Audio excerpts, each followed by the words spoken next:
Hello everyone, তোমরা কে কে ইলিশ খেতে ভালোবাসো আমি জানি না।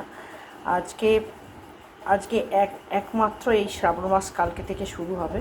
তো আমার জন্য আজকে দিনটাই খালি ননভেজ খাওয়া যাবে।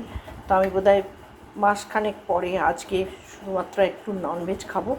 তো আমার বড়মশাই তো খুব আনন্দ করে ইলিশ মাছ এনে দিয়ে গেছে।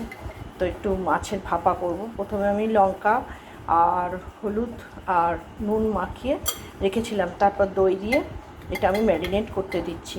তারপরে পোস্ত সর্ষে বাটা দিয়ে মাইক্রোওভেনে দিয়ে দেবো। এটা লঙ্কা দিয়ে যখন রেডি হয়ে যাবে তখন তোমাদের পুরোটা আর একবার দেখিয়ে দেবো।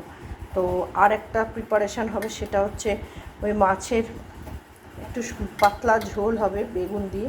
ওই যে মাছগুলো দেখছো বাকি মাছগুলো ওইগুলো রেখে দিয়েছি। অগত্যা আমি এতগুলো মাছ খাই না, কিন্তু দুটো করে পিস খেতেই হবে, কারণ আমার কালকে থেকে আবার 1 মাস নিরামিষ। আর আমার বাড়িতে জানো তো কেউ মাছ খায় না।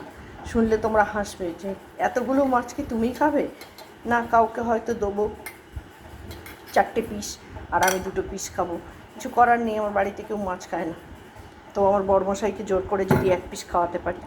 তো এই মাছের ইলিশের ভাপা আর মাছ বেগুন দিয়ে, তোমরাও তো খাও কালো জিরে দিয়ে ঝোল, তো ওটাই আজকে করব। এই হচ্ছে আমার আছে মেনু। চলো তাহলে টাটা।